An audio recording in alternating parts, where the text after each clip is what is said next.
Hello.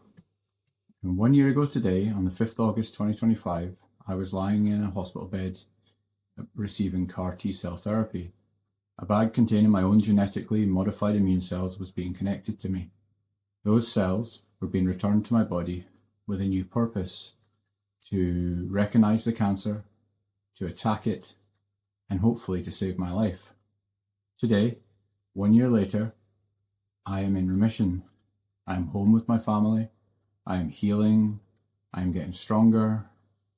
I've completed a counselling course at UHI. I've kept our business running and starting to make plans for our future again. But the journey from that hospital bed to where I am today has not been simple. This is a story of what happened, what CAR T-cell therapy actually is, what the first year has looked like, and how the experience has changed me. I was diagnosed with diffuse large B-cell lymphoma, an aggressive form of non-Hodgkin's lymphoma, in February 2024. Everything changed overnight. Suddenly, normal life was replaced by hospital appointments, scans, blood tests, chemo, and fear and uncertainty. I went through R-CHOP chemotherapy and completed that treatment in June 24. Later that summer, I was told I was in remission. After months of fear and treatment, those were the words we had all been waiting to hear. I believed the battle was over. I started to heal, get stronger, rebuild my life and move forward. But in June 2025, less than a year after being told I was clear, the lymphoma came back. I developed lumps in my neck. I became short of breath. I was exhausted, sweating heavily, and I knew something was wrong. I knew what was happening. But finding out that cancer had returned was still devastating. Getting cancer once is terrifying. Getting it twice within 2 years is difficult to put into words. The first time you have fear, but you also have hope that the standard treatment will work. When it returns so quickly, the fear changes. You know the first treatment had failed to keep it away. You know the battle has become more serious. This time though, the plan was CAR T-cell therapy. CAR T is different to chemotherapy. Doctors collect your own T cells, which are part of your immune system. Those cells are sent away to a lab where they are genetically modified. They are effectively reprogrammed so that they can recognize a particular marker on the cancer cells. The modified cells are then grown in large numbers and returned to your body through an infusion. The aim is that those cells find the cancer, attack it, and continue to work inside your body. The best way I can describe it is that the scientists took part of my own immune system and gave it new instructions. They taught my own cells how to recognize the enemy. Before those cells could be returned, I went through more chemo to prepare my body for the battle ahead. Then on the 5th August last year, my CAR T cells were infused. The actual infusion itself is surprisingly simple. It's a relatively small bag of cells, lasts several minutes, but inside that bag was years of medical research, incredible science, and my best chance of survival. The days that followed were some of the most difficult of my life. It was a big battle. CAR T cells can trigger an extremely powerful immune response. I developed cytokine release syndrome very quickly, often referred to as CRS. With this, I experienced high temperatures and became seriously unwell. And a few days later, I developed neurotoxicity, known as ICANS, which affects the brain and nervous system. There are parts of that period I do not remember properly. I spent days in intensive care. My body was going through absolute hell. Those closest to me had to watch it happen, not knowing exactly what the outcome would be. The doctors and nurses monitored everything: my temperature, my blood pressure, my oxygen, my ability to speak, think, respond. CAR T is an incredible treatment, but it's not an easy treatment. It can push the body to its limits. I will always be grateful for the skill, care, and constant attention of the doctors, nurses, and everyone else that looked after me. They carried me through the most dangerous part of the storm. One thing the doctors and nurses kept acknowledging through my treatment was my mindset. They saw the determination in me. Even though I was going through absolute hell, I had a total belief that I would make it through and find my way home. That belief became my superpower. It did not mean I was never frightened. It did not mean that every moment was positive. It certainly did not mean that I never struggled. And it definitely did not mean I somehow control everything that was happening to me. There were moments when my body was overwhelmed. There were moments when people around me had to carry me. But deep inside, I never stopped believing I would survive. I pictured myself leaving the hospital. I pictured myself going home. I pictured myself returning to my family and rebuilding my life. I believed that there was still a future waiting for me on the other side of the treatment. I've not always had that mental strength. I struggled with my mental health for many, many years. There were long periods in my life when I just did not believe in myself. There were times when I struggled to see a way forward. Times when battles inside my own mind felt impossible to overcome. But perhaps those years were forging me for what was still to come. I was being forged through the fire long before cancer arrived. Every struggle, every dark period, every storm I'd ever survived had strengthened something inside of me. I did not always recognize it at the time, but those battles had been shaping my mind and strengthening my heart. I've said many times that getting cancer is terrible. Getting cancer twice in 2 years is frightening beyond words. But I'm also incredibly grateful that when cancer did come for me, it came at a time when I was stronger mentally and stronger in my heart than I had ever been before. The storms did not come to destroy me. They showed me what I was made of. By the time I faced the greatest storm of my life, I already knew how to stand in it. The CAR-T treatment attacked the cancer.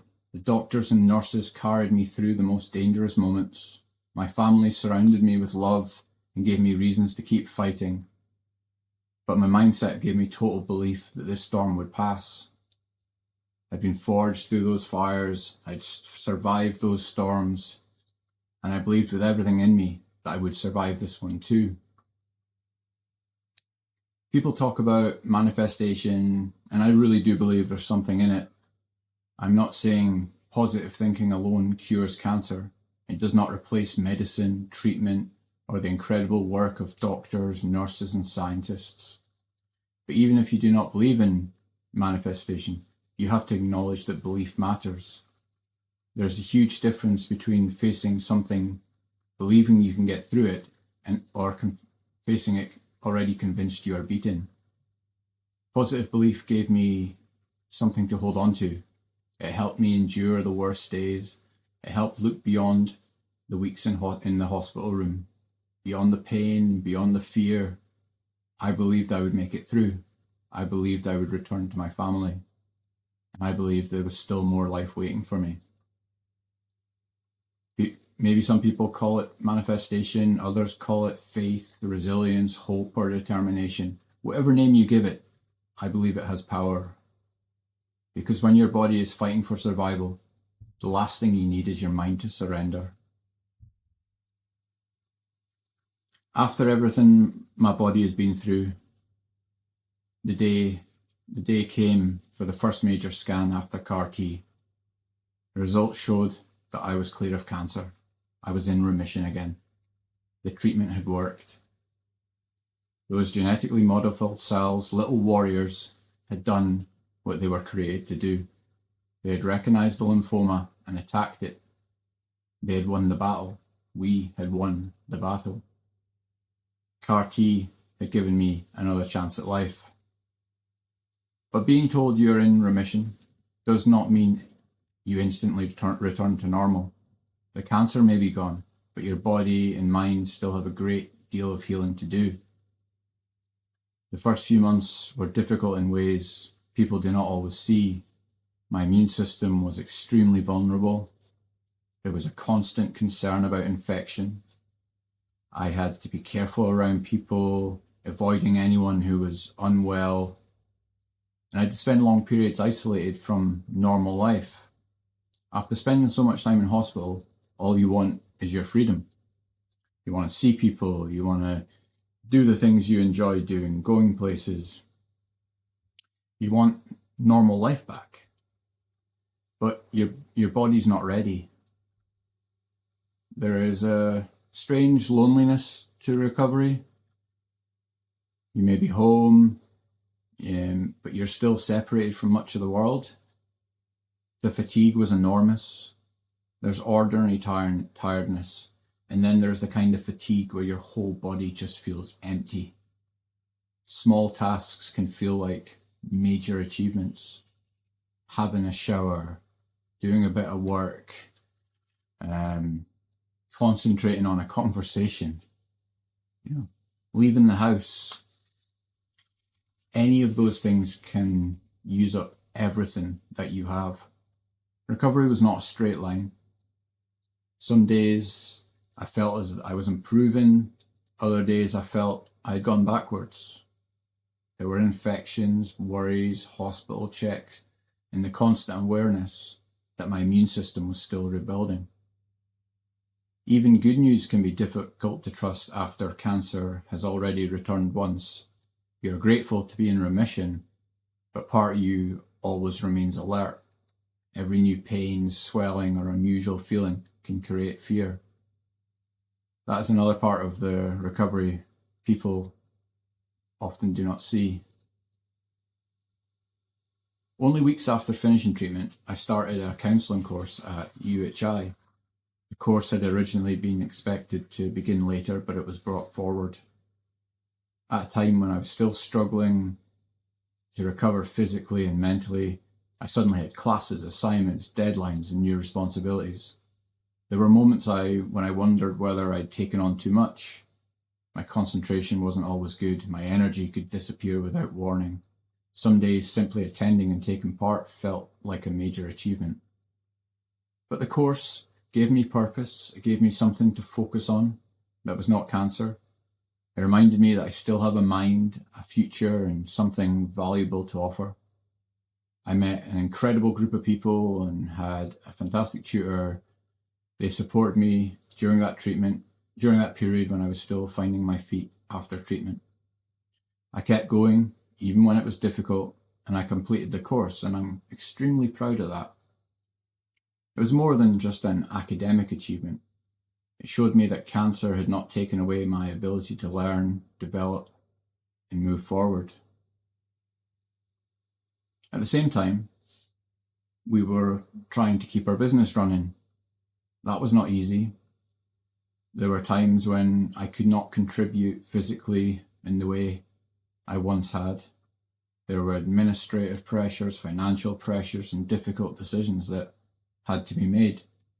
There were periods when simply keeping everything moving felt overwhelming. My family had already carried me so much during the illness, but the business still had clients, commitments, and bills. We did not manage everything as well as we would have liked. There are parts of the business we now need to reorganize and rebuild properly, but we kept going. The business survived one of the most difficult periods our family had ever faced, and now we want to rebuild it properly. Not just survive, but create something stronger for our future. 1 year on, I am still not completely back to the person I was before cancer. I may never get that version back. I still experience overwhelming fatigue. I have pains in my body. I've dealt with sleep problems, circulation problems, and changes that are difficult to explain to people who have not experienced this kind of treatment. Sometimes my hands and feet feel cold. Some days they feel like they are on fire. Some days my energy just disappears in a second. And sometimes my body just does not respond the way I expect it to. There are emotional changes too. Cancer changes your relationship with time, It changes what you worry about. It changes what you value. It changes the way you look at your family, your health, your work, and your future. Before cancer, it's easy to believe that there's always more time. After, time feels different. Ordinary moments become more important. Sitting with family, being outside, laughing, making plans, doing work that matters, waking up and simply just being here. I'm still learning what my new normal looks like. Part of me wants to return to exactly who I was before, but I also know that that person no longer exists in quite the same way. Cancer changed me. CAR T changed me. The experience took things from me, but it also revealed amazing things within me. I will never pretend that cancer was a gift. Cancer caused pain, fear, and damage. It affected my family and took away periods of our lives that we can never get back. But surviving has given me a level of gratitude I did not have before. I am grateful for the medical teams who treated me. I am grateful for the scientists who developed CAR T-cell therapy. I'm grateful for the nurses who watched over me during the dangerous nights. And I'm eternally grateful for my family who carried fear and pain alongside me. I'm grateful for the people who supported us, checked in and helped keep us going. And I'm grateful that when the biggest battle of my life arrived, I had already developed the strength to face it. I'm grateful that I was stronger in my mind, stronger in my heart, and ready to believe that I could survive.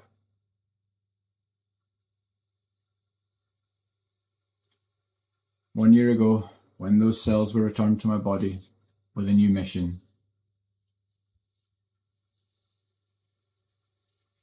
I did not believe that I would have completed a counselling course, helped keep the business alive, making plans, going on holiday next month, and looking forward to the next chapter of our lives. I'm not pretending everything is perfect. Some parts of me have been damaged. Some parts are still healing.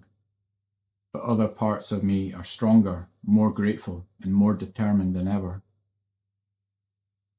CAR T-cell therapy gave my immune system the ability to recognize and attack the lymphoma.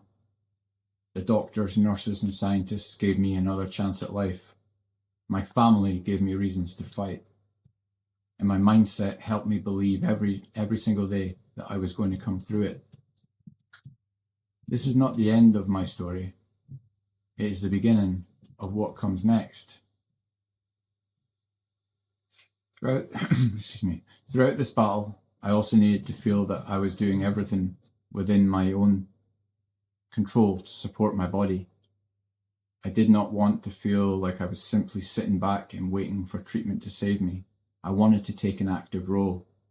So I focused intensely on my nutrition. I tried to reduce the things I believed were damaging my health.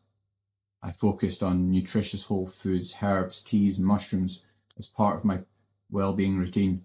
Blessed with Camilla by my side, my Polish witch, I was able to discover what could help my immune system. I worked on my mindset, meditation, positivity, healing. I rested my body when I needed it. And I tried to prepare myself physically and mentally for CAR T.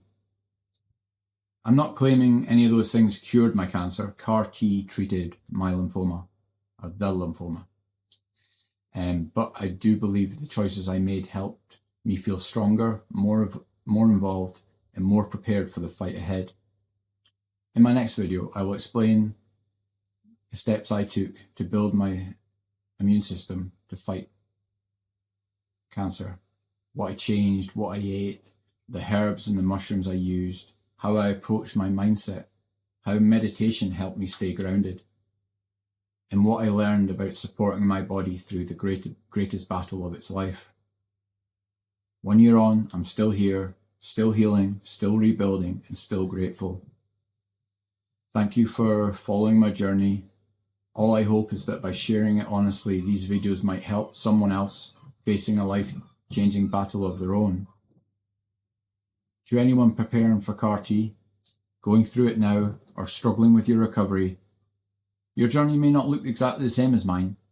Some people experience fewer complications, some people face even greater challenges. But difficult days do not mean the treatment has failed, and recovery does not always happen in a straight line. Look after yourself the best you can, control what you can control. Keep speaking honestly with your medical team, accept support when you need it, and take each day as it comes. There can be life, purpose, and hope on the other side of this. Sending love, healing, and gratitude to you all. Keep going, stay positive. You got this. I'm Stephen, and I'm the Grateful Viking. I've faced death, but I've also faced something worse, hopelessness. I endured my past, I travelled my path, I awakened from the dark, I unleashed my strength, I protect what matters, and now I shine for eternity.